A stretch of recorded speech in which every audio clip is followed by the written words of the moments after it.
Over my shoulder is the ultimate version of the Kia EV6. This is the 430 kilowatt, 740 Newton meter EV6 GT. And if you're thinking, oh, I've already seen a bunch of EV6 GTs out on the road here in Australia, no, that'd be the GT-Line, which already goes pretty hard with 239 kilowatts. But to say the wick has been turned up on the GT would be the understatement of the year. This vehicle is capable of 0 to 100 in 3.5 seconds. It's going to break new ground for what people consider Kia is able to do. But it's also going to break new ground in terms of pricing. There's almost no chance that this vehicle will cost less than $100,000 here in Australia, though we won't know the final number for a few weeks yet. In today's video, I'm going to take you on a tour of the Australian customised version of the EV6 GT. We get our own steering and suspension tune, which is far more rally than race compared to the European spec of the GT. What we share with the rest of the world though is this car's bespoke front and rear electric motors, which give it an insane for EV top speed of 260 kilometers per hour. Instead of starting inside like usual, I'll give you a bit of a hardware rundown on the car, and then we'll check out the tech, the practicality, and I'll let you know a few more key details about the EV6 GT. Chasing cars, honest reviews of your next car. Brought to you by Budget Direct. Much like with the motors, the other hardware changes to the EV6 GT are very significant, and they all make it seem like this vehicle is going to be quite racetrack and country road capable. It starts with a suspension tune which is fully Australian. It was conducted both on rough roads in Germany and also right here in Australia on really terrible, deteriorated roads. And Kia Australia has targeted more sort of rally car compliance than racetrack firmness for our version of the EV6 GT. So while the Europeans are saying it's very stiff, our car is apparently going to be quite different. The dampers are also totally different to the GT line. They're electronically controlled in this car rather than frequency reactive, so that should give additional bandwidth. We've got bigger brakes in the standard car, 380mm 4-piston ventilated brakes up here at the front, 360mm at the back. On the standard car, they're 325mm all round. You can see the green calipers, nice little flourish, actually goes quite well with the blue on this car.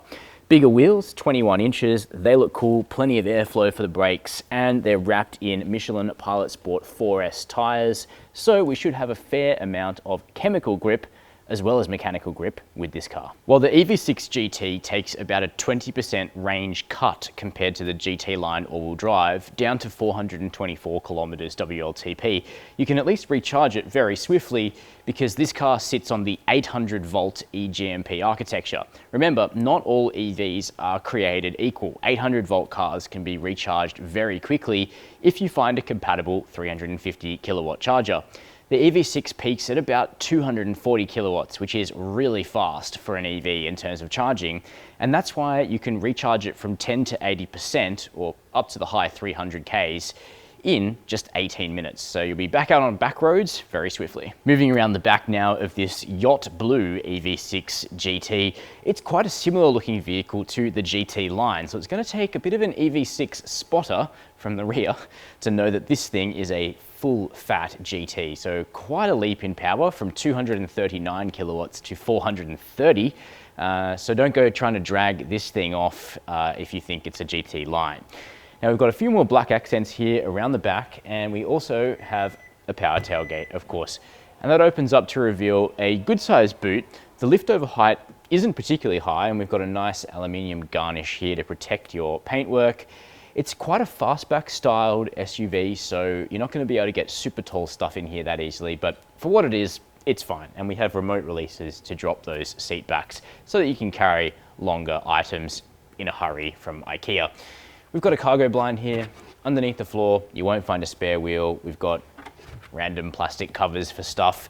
This car runs with a tire repair kit, and we do have a 12 volt socket here in the boot and a control here to close it after a couple of obligatory beeps. Jumping into the new EV6 GT, and you immediately find very similar bones to the EV6 GT line that we've spent quite a lot of time in on the Chasing Cars channel, but there are key differences that make this car feel more special and particularly more sporty than your run-of-the-mill EV6. And that starts with these seats. These are really focused sports bucket seats, proper buckets. They've actually got space in the back for a full harness, and that kind of indicates the degree of performance that Kia is going for with the EV6 GT.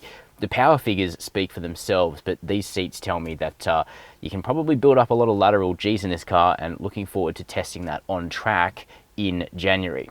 But the highlights also extend to the steering wheel, which is similar to the standard wheel in the EV6, but it's got a couple of important additions. They start with this very bright, I think it's chartreuse green stitching. You've also got a green GT button on the steering wheel, which takes you straight to the car's most focused drive mode, perfect for track use. That's right here. Otherwise, you've got the usual shortcut keys here on the wheel, and you're looking forward at the same infotainment package as the regular EV6. Two crisp, high-resolution 12.3-inch screens. The driver's one has a small amount of customization, and the graphics do change with the drive mode, although you can't put a map there, which would be a cool feature. But over here on the central touchscreen, we've got a nice, easy to use, simple to understand infotainment system, navigation, EV pages, performance customization, and wired Apple CarPlay and Android Auto, all linked to a Meridian premium stereo. The seats are also heated up front. We've got steering wheel heating, but no cooling running through these suede seats. So we'll have to see how that goes on a hot day in summer. And we are sitting underneath a panoramic opening sunroof as well. In terms of material quality, you know, it's reasonable. This car is going to be six figures when it launches, and whether or not it feels that expensive inside is a bit of an open question. I think it's probably the case that the money has gone into the oily bits, or perhaps not oily bits, under the skin of the car, rather than into making this interior feel truly luxury grade.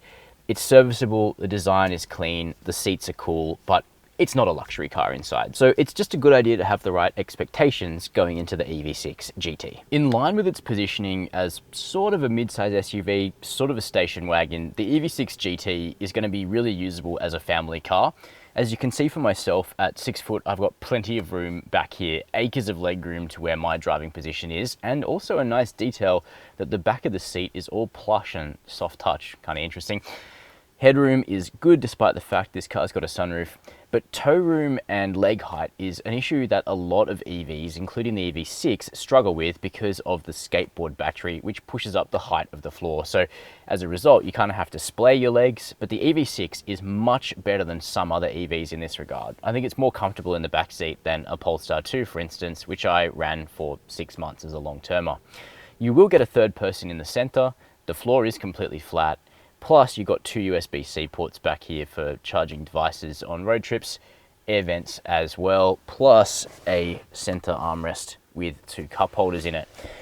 The windows are nice and big, but you do notice that there's hard, scratchy plastics used on the doors back here. Again, not a symbol of a 100 grand car, but it's all about the performance, isn't it? So those are my first impressions of the 2023 Kia EV6.